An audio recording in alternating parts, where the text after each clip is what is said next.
ওই পুলিশগুলো তৃণমূলের ক্যাডার, মমতা ব্যানার্জির ক্যাডার। যে পুলিশ লাথি মেরেছে ও মমতা ব্যানার্জির ক্যাডার।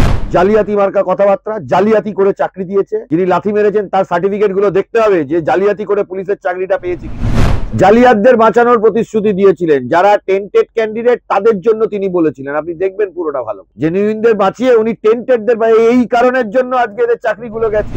আরে পুলিশ তো দালালি করে তৃণমূলে, পুলিশ তো তৃণমূলের দালাল। আমরা যেমনটা দেখতে পেলাম আজকে একেবারে যে সকল চাকরিহারা শিক্ষক শিক্ষিকারা আছে তাদের ডিআই অফিসে তালাবন্ধ এবং ঘেরাওয়ের যে অভিযান ছিল সেই অভিযানকে কেন্দ্র করে কসবা একেবারে ধুমধুমার পরিস্থিতি। পুলিশ রীতিমতো লাঠি চার্জ করছে সেই চাকরিহারা শিক্ষক শিক্ষিকাদের উপর। কিভাবে দেখছেন আপনি এই পুরো বিষয়টি? কে বলেছে পুলিশ করেছে?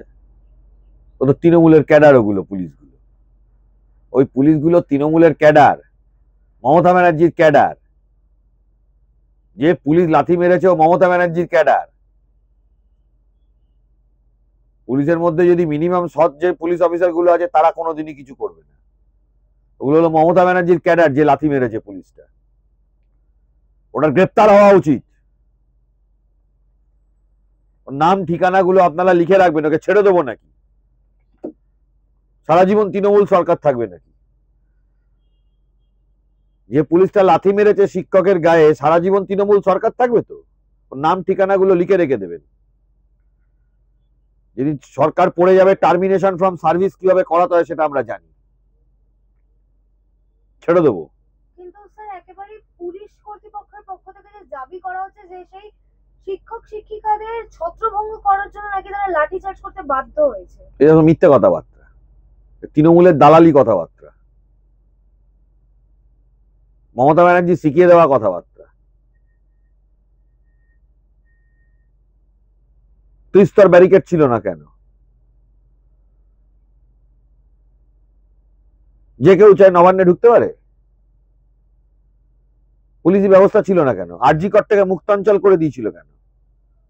ভ্যান্ডালিস্ট গুলোকে ঢোকানোর জন্য। জালিয়াতি মার্কা কথাবার্তা, জালিয়াতি করে চাকরি দিয়েছে।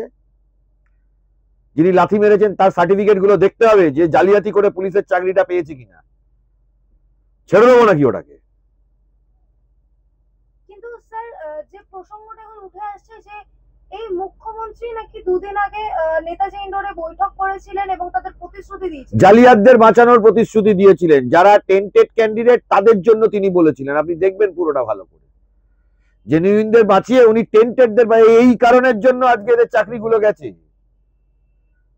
হাইকোর্টের অর্ডার, সুপ্রিম কোর্টের অর্ডার ভালো করে পড়ুন। প্রত্যেককে বলবেন মুখ্যমন্ত্রীর কথাটা মেলান। 242 নম্বর প্যারাগ্রাফ হাইকোর্টের অর্ডারে বলছে আরো ইলিগ্যালিটি থাকতে পারে। জালিয়াত গুলোকে বাঁচানোর জন্য গেছে জালিয়াত সরকার। কিন্তু স্যার এই মুখ্যমন্ত্রী যে প্রতিশ্রুতি দিলেন ঠিক সেই মুখ্যমন্ত্রী তথা পুলিশ মন্ত্রী পুলিশ কর্মী আজকে লাঠি চার্জ করছে। ওরা তো মারার জন্যই নেমেছে। ওরা তো জেনুইনদের মারার জন্য নেমেছে। কোনো যারা জেনুইন যারা ক্যান্ডিডেট তাদের জন্য তো মুখ্যমন্ত্রী নন। উনি জালিয়াতদের বাঁচানোর জন্য মুখ্যমন্ত্রী। নাহলে ওই কথা বলে প্রকাশ্যে? কিন্তু এই মুখ্যমন্ত্রী কিন্তু নেতাজি ইন্ডোরে দাঁড়িয়ে একেবারে বলেছেন যে যারা যোগ্য তাদেরটা আগে দেখছি, তারপরে যারা অযোগ্য তাদেরটা ভেবে। না, অযোগ্যদের লাথি মেরে বার করতে হবে। অযোগ্য রাখতে দেওয়া যাবে নাকি? ব্ল্যাঙ্ক হয়ে মারে চাকরি করবে, আপকামিং জেনারেশনে পড়াবে? এরা হয় কখনো? কারা কারা অযোগ্য তাদের লিস্ট আমাদের কাছে আছে। কি করতে হবে অযোগ্যদের সেটা আমরা জানি।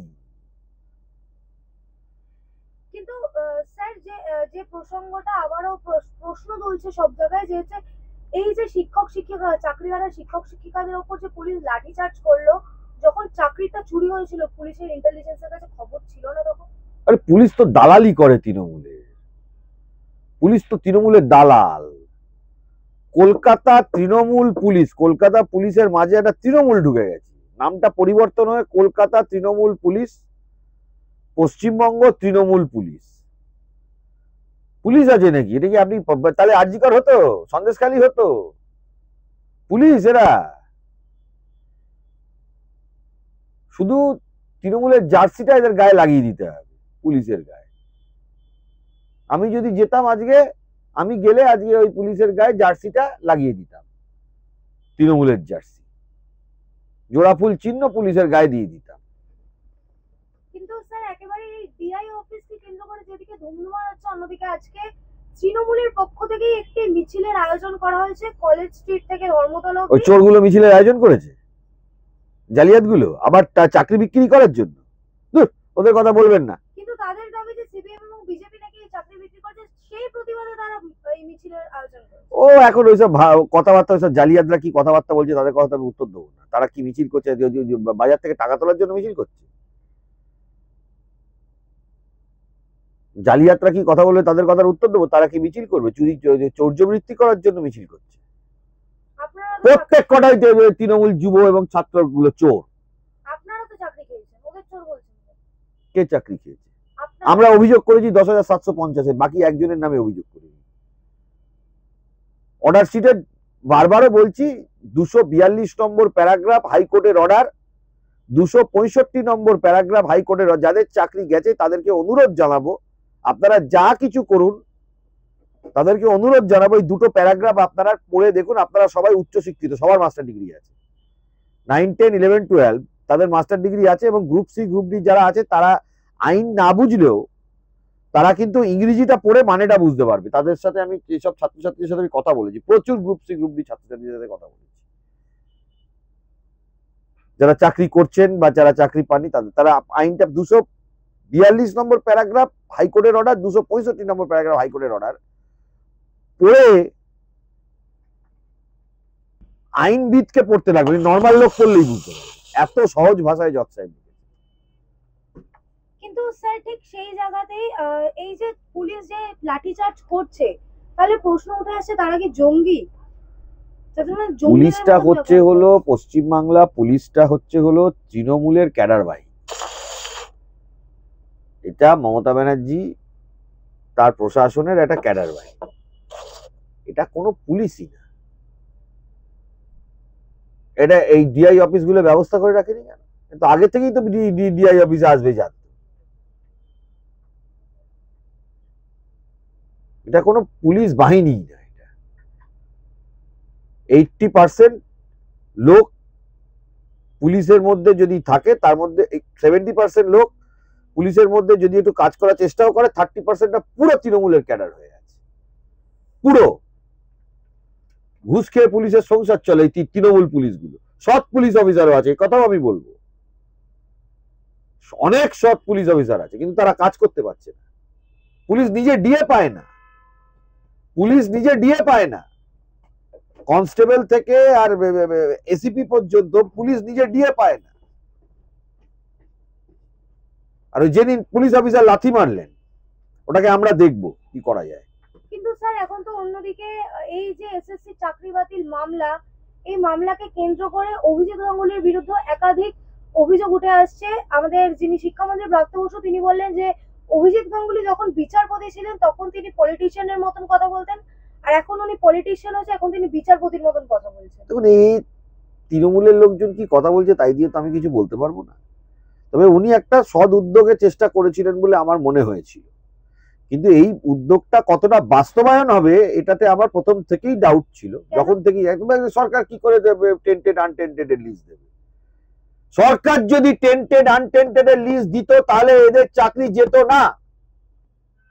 সরকারকে টেন্টেডদের বাঁচাতে হবে, তাদের থেকে পয়সা খেয়েছে, সেই পয়সায় তৃণমূল চলে, সেই পয়সায় তৃণমূল যারা করেন তাদের পরিবার চলে, সেই পয়সায় ভাইপোকে গাড়ি চালা, বিএমডব্লিউ মার্সিডিজ চলছে, ও টেন্টেড লিস্ট দিয়ে দেবে? স্যার একেবারে আমার শেষ প্রশ্ন, আপনি যেমনটা বললেন টেন্টেড লিস্ট কি করে দেবে, অভিজিৎ মানে জাস্টিস প্রাক্তন বিচারপতি অভিজিৎ গাঙ্গুলি তিনি বললেন যে হরিয়ানা থেকে যে মাদার ডিস্ক পেয়েছিল সিবিআই, সেটা যদি পরীক্ষা করা হয় তাহলে সেখান থেকে নাকি পাওয়া সম্ভব। সেটা তো তিনি আইনের কথা বলেছেন, সেটা তিনি যেটা বলেছেন সেটা আইনের কথা বলেছেন, বাস্তব কথাটা তিনি বলতে পারেননি, বা তিনি পারবেন বলে আমি জানি না। তিনি করতে পারলে ভালো, কিন্তু বাস্তব সরকার যদি ওটা না দেয় কোথা থেকে দেবে? কিন্তু ফিরহাদ হাকিম তো বলছেন যে অভিজিৎ মানে অভিজিৎ গাঙ্গুলির নাম ধরে বলেননি, তিনি বলেছেন যে এই বাবরি মসজিদের যে কেস হয়েছিল সেই কেসের রায় দেওয়ার পর তিনি কি করে সেটা মানে আইন বিচারপতি ছেড়ে দিয়ে তিনি রাজ্যসভা সংসদ হয়ে গেল। ফিরহাদ হাকিমটা কি করে এখনো মন্ত্রী হয়ে আছে আর এখনো মেয়র হয়ে আছে, সেটা তো তদন্ত হওয়া দরকার এবং ওনার বিরুদ্ধে মামলা হওয়া দরকার। উনি ভারতবর্ষের বেশ কয়েকটা জনগোষ্ঠীকে কি ধরনের ভাষায় আক্রমণ করেছে, এখনো হয়নি কেন, সেটাই তো আমার প্রশ্ন। অভিজিৎ গাঙ্গুলি নাকি উচ্চাকাঙ্ক্ষা রয়েছে, ফিরহাদ হাকিম এমনটাই বলেছে। তাতে ফিরহাদ হাকিমের কি? অভিজিৎ গঙ্গোপাধ্যায় যেটা বারবারই বলছি, তিনি যেটা করছেন সেটা আইনগত দিক থেকে ওনার মতো উনি চেষ্টা করার একটা চিন্তা ভাবনার মধ্যে আছে। আমি ওনার সাথে একটা জায়গা থেকে আমার যেটা বিশ্বাস হয় না, যে রাজ্য সরকার এই টেন্টেড আনটেন্টেড লিস্ট, এই জায়গাটায় গঙ্গোপাধ্যায় সাহেবের সাথে আমি কিছুটা হলেও দ্বিমত। টেন্টেড আনটেন্টেড লিস্ট রাজ্য সরকার বার করবে না। যদি করতো তাহলে single bench, division bench, supreme court আপনারা এখন দেখছেন, এই মামলা অন্তত 10 বার সুপ্রিম কোর্ট হয়েছে, কোনো দিন করেনি। জেনুইন ক্যান্ডিডেট গুলোকে গিয়ে আপনারা জিজ্ঞেস করুন যে আপনারা কি জানেন যে সরকার কোনোদিন জেনুইনদের লিস্ট পাবলিশ করেছে?